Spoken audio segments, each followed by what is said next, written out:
Hi Leo, February 2026. Ito na po ang inyong reading. Kuha lang tayo ng ilang guidance advice, messages na marahil kailangan yung marinig ngayong buwan ng Feb-ibig, Febrero. Yes. Energy check tayo guys. Para sa mga Leo energy, para sa mga taong maaaring makapakinig nito. Ano pong kailangan nilang marinig? Guidance, advice, anong parating sa kanila ngayon? Ngayong buwan ng February 2026, ano nga asahan ng mga taong ito? Message po. Leo energy para sa mga Leo, February 2026. Guidance, advice, message. Leo, unang bumagsak. Kitang-kita nyo. Ay, hindi kailangan laliman yung pangalawa. Ito yung pinakamaliit nating deck. Leo, you are ruled by the sun. The sun. This one is in reverse. Si the sun, kapag ito'y bumabagsak, lagi ko pong na-mention, the sun is still the sun. Si haring araw pa rin yan, ha? Okay, mamaya pag-usapan natin. The death card. Di kailangan katakutan or laliman. The sun. Leo is ruled by the sun. Unang bagsak, kayo na mismo. Tayo po ay live na live sa ating TikTok. Clarify ko lang. Ayat pa tayo. Leo energy po. Okay. February 2026 sa mga Leo na maaaring makapakinig nito. Guidance po. Ay, sandali. Tumatalon. Okay. Ayat pa tayo. Okay. Ten of Wands. The Three of Swords. Eight of Pentacles. The Moon. Queen of Cups. Seven of Swords. The Five of Wands. Ayat pa tayo. Six of Cups. Okay.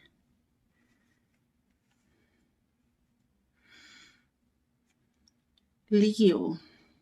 Hindi kailangan laliman po ha yung mga messages na umaangat sa inyo or katakutan, the death card. Meron lang itong indikasyon. Actually, nagtabi pa sila ni Ten of Wands. Merong matatapos. Okay, merong magtatapos. Yes, something will end to make room for something new. New beginnings. Parang merong illumination na magaganap. Actually, sobrang mag-a-apply ito. Astrologically, meron tayong darating na full moon in your sign ngayong February 1. Full moon in Leo. Full moon is all about endings. For new beginnings, guys. Yes, sobrang nag-resonate po sa ilang baraha. Especially, unahin ko na, Eight of Pentacles when it comes to your career. Alam ko, Feb-ibig tayo, pero nagiging practical din. Unahin na natin ha, buhay, karera, trabaho, negosyo, ano pa man. Saan man kayo higit na nag-iwan ng efforts, ng sipag, ng tiyaga. Lalo pa, kung alam nyo sa inyong mga sarili na binigay nyo yung best nyo. I see fruition. Promotion. May bunga, guys. Nagbubunga. Lalo na kung napagod na kayo dito, the sun, kayo na mismo yan, nag-reverse na. Kumbaga, naglabas na kayo ng effort talaga, ng investment. Physically, mentally, emotionally, financially, yan po yung hindi mababaliwala. Magtatapos na yung paghihirap nyo. Merong something liwanag tayong nakikita. Merong ganda, merong bunga. Claim na ba natin yun? Yes naman. Or talagang meron kayong kailangan tapusin. Halimbawa, it could be a big project or something. Gaano man kalaki, kaliit, meron kayong ma-achieve. Okay, and this is something fulfilling sa feeling Leo kasi pinagsikapan, tinrabaho. Ayan. Claim na natin ha. Yakapin nyo kung ano man ang pwedeng umangat na pagtatapos na ito. Kasi merong dahilan. Totoo naman, may hugot si The Death Card. Patuloy kayong dumadaan sa ilang transformation, transitions, changes. Sabayan nyo ito. Huwag nyo bigyan ng control. Go with the flow yung energy. Stay flexible, adaptable sa mga pwede mang umangat. Kung hindi yung mag-connect the Three of Swords, the Moon, the Seven of Swords, I feel na meron kayong something clarity, liwanag. Parang merong marireveal. Merong kaliwanagan na angat. Leo energy po tayo. Alam ko may hugot ito. Malalim ito. Something na for some baka hindi ito asahan. or katotohanan ba to? Connected sa feelings, partnership, relationship, may hugot, medyo napapaisip ako doon.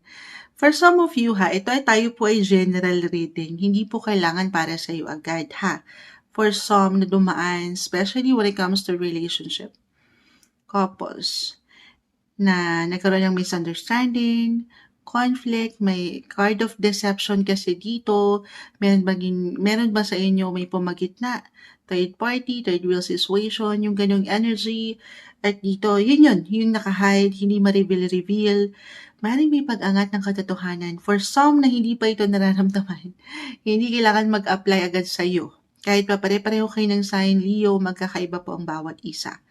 Okay, kung hindi kumonekta pagdating sa relasyon, ito na may mention ko na pwedeng ma-reveal, umangat na totoo, may mag-confess. Sa trabaho tayo General message, just only take what resonate. Ay, may napahay si Moonshot. Alam nyo, hindi madaling magbasa. Tayo po ay live na live. So, medyo na-overwhelm ako kasi nga parang nag-connect yung ilang situation astrologically. Yes, may ilang endings for new beginnings, guys. And this is something if ever at one point, especially sa love, yung aking nakita, couples in a relationship yes, something tension to. Definitely. Parang may tatlong espada dito na pwedeng dumagan sa inyong mga puso. Painful, heartache, heartbreak. In a way, pwedeng tong ramdam na nung ilan, ngayon pa lang. But this is something nag-reverse po. Plus si 5 of Wands. The Death card. Again, changes. Card of renewal to, guys. May ilang transitions. May pagbabago pa. I see healing, recovery. Itong maaring tinitest kayo itong pagkakataon na to. Patuloy kayong ititest kung paano kayo sa relasyon. Dalawa lang din po ito. It's either kakayanin nyo ba to? I-handle, especially sa una, hindi madali. Maybe it will take time. Iba-iba tayo sa process ng healing or ng pagtanggap, pagpapatawad. In time, okay? Maaring magkaayos din naman kayo. Yes po. At sasabay kayo sa agos ng mundo. Totoo naman. O ito na yung pinaka-advice, maging totoo lang kayo sa inyong mga sarili. Ano man ang tinatakbo ng relasyon. Single, revelation, confession, maaaring merong umamin. Love, proposal. Oo, meron. Kung ready lang naman kayo, kasi for some kasi baka napagdaanan na po itong ilang difficulty na to, no? At this time, healed na. Oo, kaya na ulit. Handa na ulit. Ready na to mingle. Single Leo, February. I see opportunity. Although, especially kung andito kayo, meron kayong gustong kilalanin, or ngayon pa lang meron na kayong kinikilala. So, take it easy Sabi, ganun din yung may iwan ko. Hindi siya okay, pero pinapayuhan po kayo ng barahan na take it easy, take everything one day, one step at a time. Enjoy nyo muna yung company ng bawat isa, get to know each other, magtanong, get more information kasi mayroong ilang naka-hide. Yes, maaaring meron pa kayong makikita or madidiscover sa isa't isa.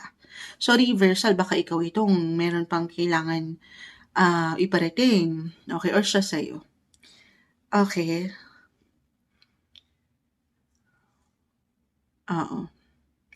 Other messages. Sa mas lighter na nagganapan. Pagdating sa love pa rin tayo. I see surprises.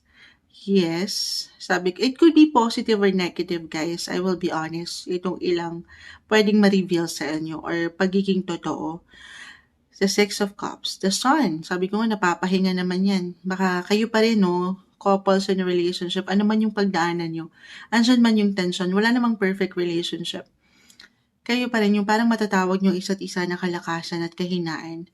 So, depende na ito kung paano nyo i-handle yung mga bagay.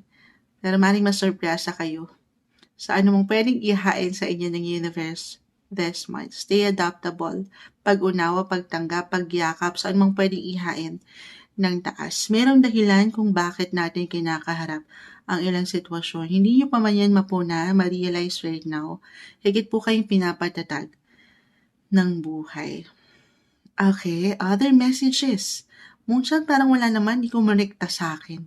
Tayo po ay general reading. Maaring ito ay konektado sa past. So, umangat 6 of Cups. Merong nga angat from the past. Kahit over the net, high and low. It could be an ex. Yes po, ex-lover, ex-friendship, ex-childhood, sweetheart. Oo, may ganun. So anything, nagbibigay diin pagdating sa past, kahit sa simpleng pakiramdam, may pag-angat po. Parang magka-flashback ito or throwback, Thursday, cherries. Or maybe ito yung pinaka-advice. Couples in your relationship, the sun kasi is in reverse. Recharge your batteries. May pagkaseryoso yung aking nakikita kasi. So kalma, balikan nyo kung sino kayo nung nagsisimula sa una. O ganun yung pakiramdam. Paangatin nyo, card of renewal, umangat guys. May chance ako ha. Lalo pa sa mga nasa isang relasyon na may tension, conflict, ngayon pa lang. May pag-asa pa ako nakikita. Kung ito po ay pahihintulutan nyo lang muna na magpahinga, mag-recharge ang battery, magpalamig, at mapapaangat nyo, lalo married, ayan, married na, baka dito lang kayo kulang, no, sa connection, communication. Why not balikan nyo yung kayo, kung sino kayo, nung nagsisimula sa una. Oo. Pero just because ha, Moonshot, pinapaasa mo pa ako. Of course, kayo pa rin na makapagpapasya. Listen to your body, listen to your intuition. Physically, mentally, emotionally, kaya mo ba? Kaya mo pa ba? Of course, sa part na yan, kayo pong higit na makapagpapasya kung hanggang saan. Lalo pa ha, parang ang hirap itong i-work out for some of you. Pero merong chance. Okay? Meron. Lalo't may hugot on a soul level pa rin po yung aking nakikita pagdating sa inyong mga partnership, relationship. Kung hindi talaga mag-connect, ano na to, Moonchild, kahit isa, wala. Single ako. Talagang more on work, business, why not? Ganong scenario yung nakikita ko, guys. Maaring may ilang unexpected or maaring i-shake-shake kayo ng universe, February. Shake. Paano yun, Moonchild? Kailangan nyo nang mamulat sa katotohanan. Maaring kailangan nyong paangatin ang katotohanan. Pawang katotohanan. Baka sa inyo mismo to Kung sino kayo bilang isang individual sa trabaho, negosyo, o relasyon. Okay? Para bang maring maging bukas kayo sa mga bago or pagbabago. Maring kusa itong umangat sa inyo mismo ha. Or pwedeng kusang ipaangat ng universe na ay teka lang. Oo nga no, parang kailangan ko na ata magising sa katotohanan. Maging totoo lang kayo. Yes po, sa inyong nararamdaman. At wala kayong dapat ikabahala. Okay. Ano pa bang ma-add natin? Anything ha, from sa commitment, sa love, why not? Eto na, add ko na. Anong oras na? Oo, almost 15 minutes. Ihabol ko na. Ito yung final message ko, especially couples in a relationship. Yes, I see endings, lalo pa kung marami na kayong nilagpasan together. Kumbaga, pinatatag na rin kayo ng ilang pagkakataon. Naharap nyo na tong aking, sabi ko nga, healing. Ready na. Meron po kayong matanggap na marriage proposal. February. Feb-ibig. Yes, seryoso na Destiny. On a soul level, may purpose akong nakikita. Mas may strengthen, mas madidevelop yung connection, magle-level up. At dito, maaaring ready na kayo na magsama. May ilang major big decision po akong nakikita na pwede niyong mabuo this month. Couples yun ha, in a relationship. Pero ano pa man ang tinatayo, katayuan ng relasyon ngayon, Leo, February 2026, sana ay una't huli, piliin niyo po ang maging masaya. Deserve mo ang maging masaya. Okay, ito yung umaangat na guidance advice. Alam ko may hugot, pati ako hiningal. Hiningal. Ito yung umangat guys, mensaheng gabay lamang po. February 2026, Leo.